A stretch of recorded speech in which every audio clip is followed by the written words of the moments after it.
Hi, welcome to my video about using the annotation tool in Brightspace.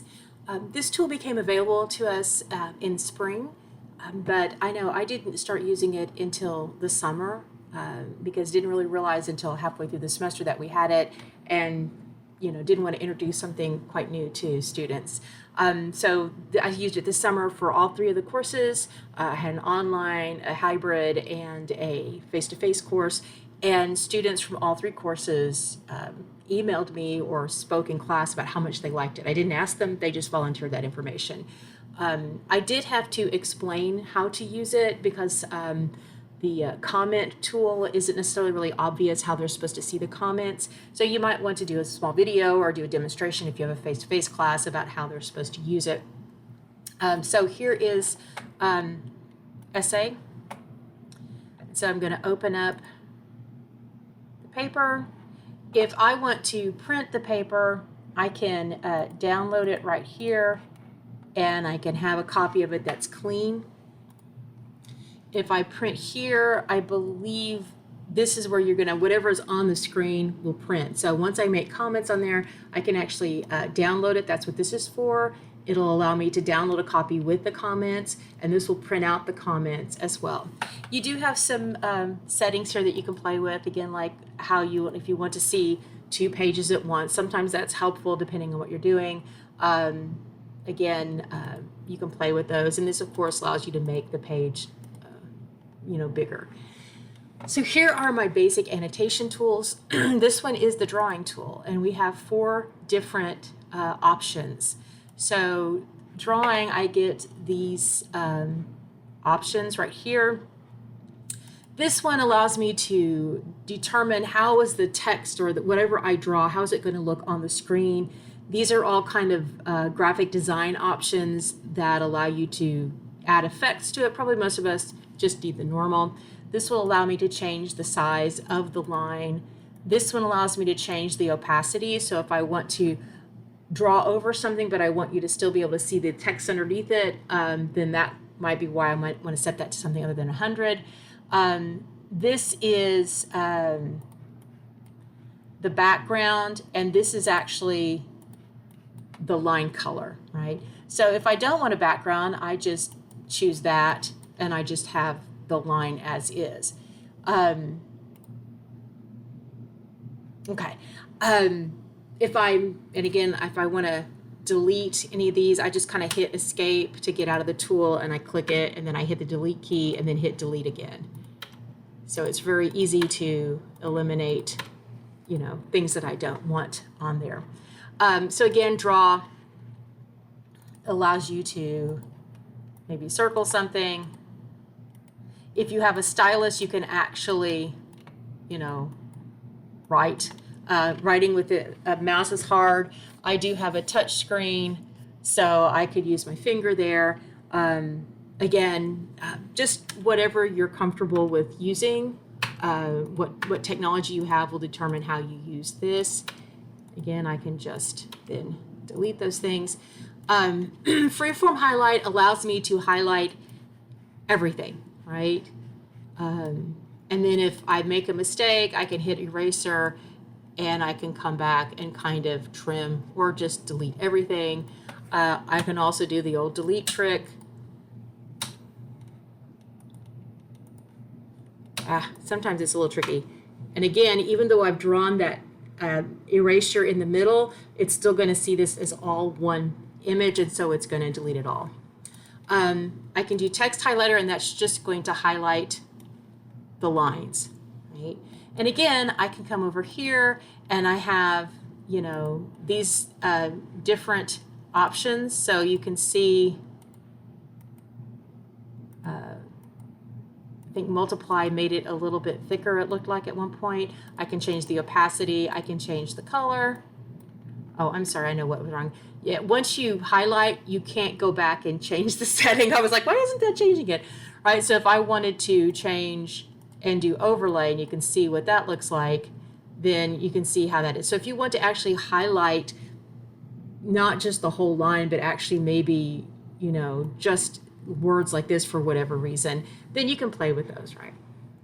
Okay, so the next tool is the comment tool, and this is the one that I think students had the most trouble with before I explained it. It's very much like the comment and review options in Word. I can choose a color, I can choose the icon that's going to be displayed when I add a comment.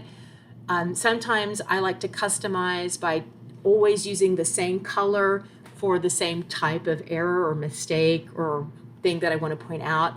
So if I'm looking at something that's a grammatical error, I might always highlight, comment, or whatever in fuchsia.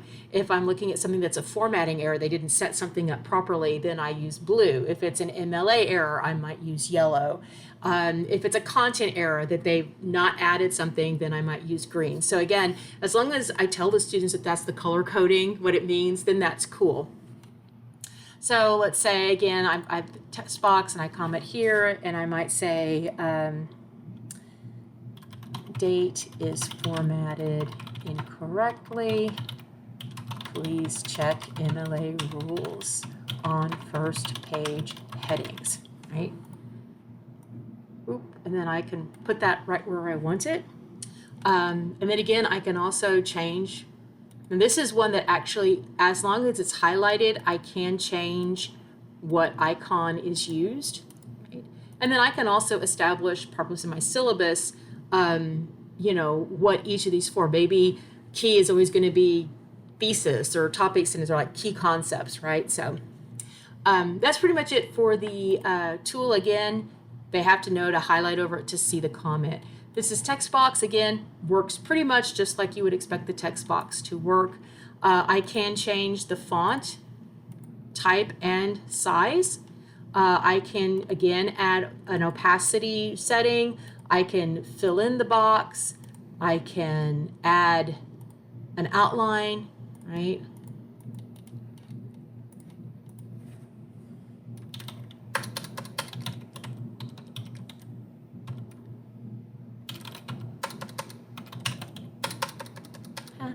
This does not have a spell check, by the way, for your text boxes, so make sure that you double check that.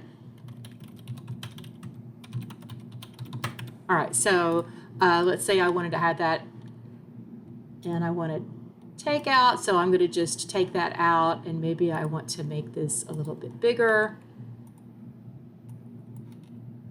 And you notice I don't have any options in terms of bolding or anything like that.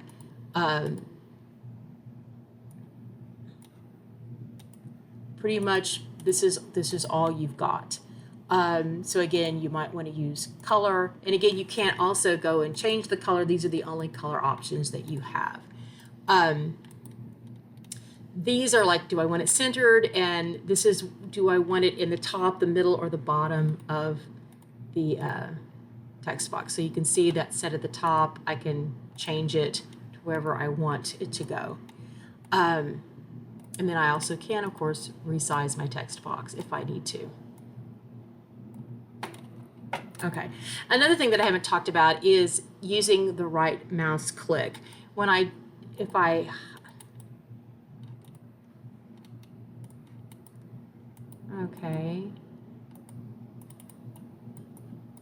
Oh, I'm sorry.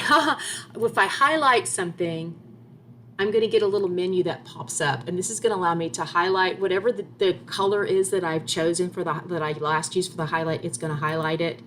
I can also strike through. I can underline, or I can put a little wavy line, and that's defaulted again to red. So again, that's kind of the common kind of like there's a mistake there, like grammar or something.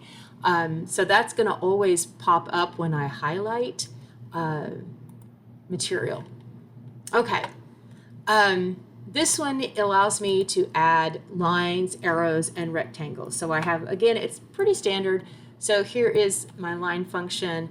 I can actually, while it's highlighted, I can change the end and the center, right? I can change the color. I can change the width, right?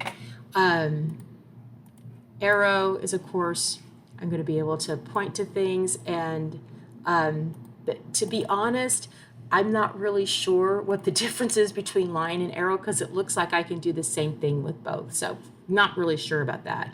And then rectangle allows me to draw a rectangle around anything that I want. So let's say that this part was plagiarized. I could do a rectangle. Again, I can change the color. This has my opacity set to 22%. If I had it 100%, you couldn't see. So I can do it enough that they can see. Again, I can change the outside border, depending on what I want. If I don't want a border, I can just do that. And again, I can change the color. And then I might add a note that said the rectangle area in green is plagiarized, right? Or is a really great part of your essay, whatever. Okay, this is a search function. And so I primarily use this when I'm looking at their works cited page and I want to make sure that have they cited their source by the appropriate thing, right? So Campos, you can see this is 1 of 1. This is the only place they've used Campos in the paper. So that's a problem because, I can look and see if they did home. And that says, oh, okay, you have to actually do it identical, right? So 1 of 1. So there is no use of home outside of that. So she didn't cite it by that. I can try leadership. But since this is an essay on leadership, I've got a lot of different things. If she did it appropriately, actually, there should be parentheses. So I can look there. And again, I don't have anything like that. So this is how you might use search. If they have to use a particular phrase or word, vocabulary, that can help you pretty quickly see if they've done that. Again, printing will allow you to print out the document with your comments on it. Again, this is in black and white because I have a black and white printer. If you had a color printer, I'm assuming that it would allow you to print it out in color. And then this one allows you to download it as a PDF. So I click that, it's going to open up. And so I can save this if I want to make sure that I have a copy always on the computer. That's what that's for. This, of course, expands it so you can actually see a lot more of it. And then over here, I have added a rubric. And so when I'm grading, I like to have the rubric open. I like to put very specific comments on the paper itself with those tools. And here I usually give more summative comments about overall what was going on here with their introduction. And then, of course, I can, score it. I will say, if you're using the rubric, make sure that you see the check mark. You might check it, and for some reason, it doesn't click. And so when you want to publish it, it's going to tell you that not all rubric criteria have been scored. And so it's just one of those things. You got to make sure that it actually clicks, right? Okay, and then when you you can save draft. If you save draft, they're not going to see it until you publish it. So you don't have to necessarily finish the paper in one setting. You can save it and then come back to it later. All right, well, I hope that was helpful. Last thing.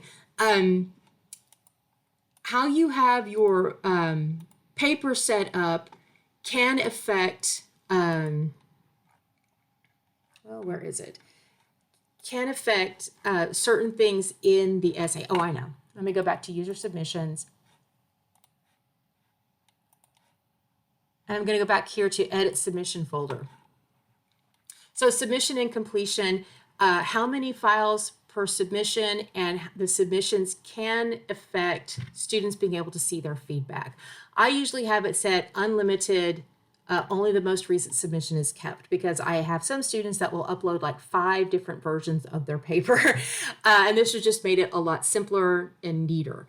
But this summer, I had a student who didn't pay attention to details. So in my classes, there's the Essay 1 folder, and then there'll be the Essay 1 revision folder. And I tell them on the syllabus and on the handouts to, again, not upload the revision to the original folder. well, she did this and I had it set like this. And her new revised paper overwrote the original paper. It also overwrote all of my feedback. And I did not have a copy saved because I didn't realize it would do that. So if you're going to do that, make sure you're saying that all submissions are kept so that if a student inadvertently does that, there is still a version with your comments available. Or make sure you're downloading a copy for your own use and you can send it to them, right? So that's the only other thing I would say is a caveat there, to make sure that you don't have it set so that students, or else just put it on your syllabus, say, it's up to them not to upload the wrong file to the wrong folder. Okay, so again, please email me if you have questions. Mindy Choate is also someone who's been using this and we'll be talking about it. So she's another person that you can contact. Obviously, check within your own department and division to see how maybe other faculty teaching the same courses are using it, because obviously how I use this won't necessarily be the same way that a math teacher or a science teacher or a nursing instructor, would use it, because we're having them turn in different things. All right, bye-bye.